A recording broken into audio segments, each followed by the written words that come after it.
కోర్టులో హాజరు కావాలని ఆదేశం ఉంది. మరి మళ్ళీ కవితక్కను అరెస్ట్ చేస్తారా? మరి ఏం చేస్తారు కథ?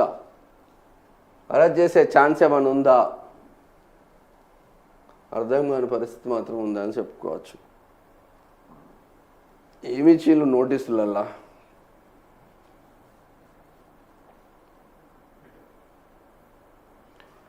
కవితకు నోటీసులు 16న ఢిల్లీ హైకోర్టులో హాజరు కావాలని ఆదేశం.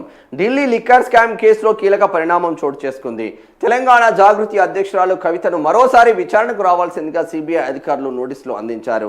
హైదరాబాద్లోని బంజారా హిల్స్లోని కవిత ఇంటికి వెళ్లి ఈ కేసులో హైకోర్టు జారీ చేసిన నోటీసులను అందజేశారు. కవిత అందుబాటులో లేకపోవడంతో ఆమె భర్త అనిల్ కుమార్కు నోటీసులు ఇవ్వగా మార్చి 16న ఢిల్లీ హైకోర్టుకు హాజరు కావాలని ఆ నోటీసులో సిబిఐ అధికారులు పేర్కొన్నారు. అయితే ఈ నోటీసుపై స్పందించిన కవిత ఢిల్లీ ఎక్సైజ్ పాలసీ కేసులో చార్జెస్ ఫ్రేమ్ చేయడానికి కూడా రౌస్ అవెన్యూ కోర్టు నిరాకరిస్తూ కేసును కొట్టివేసింది.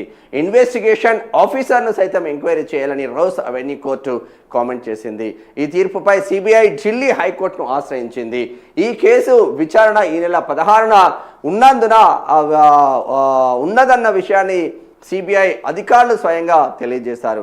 ఈ విషయంపై మా లీగల్ టీంతో డిస్కస్ చేస్తున్నా. సత్యం నాకు తోడుగా ఉంది, అధికారులకు సంపూర్ణంగా సహకరిస్తానని స్పష్టం చేసిండ్రు అందరూ. అంటే ఇటు అరవింద్ కేజ్రీవాల్ కావచ్చు, మనీష్ సిసోడియా కావచ్చు, కల్వకుంట్ల కవిత కావచ్చు, ఇక్కడ మాగంటి కావచ్చు, ఆంధ్రప్రదేశ్కు సంబంధించిన వీళ్ళందరూ కూడా 16 తారీఖున ఢిల్లీ హైకోర్టుకు హాజరు కావాల్సిన ఆవశ్యకత ఉంటుంది. ఇది నార్మల్ నోటీసే అని మేమైతే అనుకుంటున్నాం. దాంతో ఇప్పుడు సుప్రీంకోర్టులోనే కథం పట్టించిన తర్వాత ఇంకా ఒరిగేది ఏముండదు. వీళ్ళు ఎంత మళ్ళీ ప్రయత్నాలు చేసినా ఏముండదు. మళ్ళీ ఏమైనా భారతీయ జనతా పార్టీ గట్టిగా తలుచుకుంటే తప్ప ఒరిగేది ఏముండదు. ఇక దీంతో కల్వకుంట్ల కవితక్క సేఫ్